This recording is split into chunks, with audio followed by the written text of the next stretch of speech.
তোমাদের ছোট্ট রিও আজকে আমি আবার সকাল সকাল এসে হাজির হয়ে গেছি। আজকে ইউটিউবে ব্লগের প্রধান উদ্দেশ্য হচ্ছে আমি প্রত্যেক দিন সকালবেলা আমার নিত্য কাজটা কী। আমি সকালবেলা ঘুম থেকে উঠে প্রথমে আগে আমার মায়ের কাঁধে চেপে আগে আমার বাইরের পাখিগুলোকে খাবার দিই। মানে বাইরের পাখি বলবো কি করে, ওটা তো আমার বন্ধুই হয়, ওইগুলো আমার সব পায়রা বন্ধু।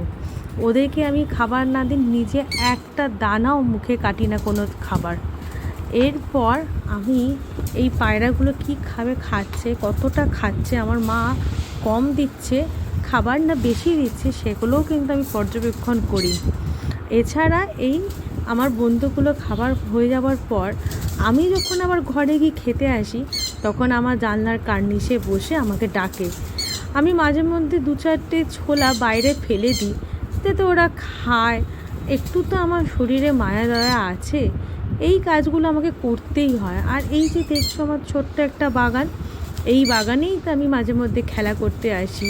মাঝে মধ্যে কোথায়, প্রত্যেক দিনই আমাকে একটু আসতেই হয়, না হলে আবার বাগানে আমার মা কীভাবে গাছপালাগুলো পরিচর্যা করছে সেগুলো তো আমাকে দেখতে হয়। আমার অনেক কাজ। এরপরে বৃষ্টি পড়লে বৃষ্টির জলেও আমি ভিজি, আবার বাইরে মাঝে মধ্যে দোলনাও চড়ি। আমার অনেক কাজ, সকাল থেকে প্রচুর কাজ। আচ্ছা, আজকে আর একটা নতুন কথা কিন্তু আছে।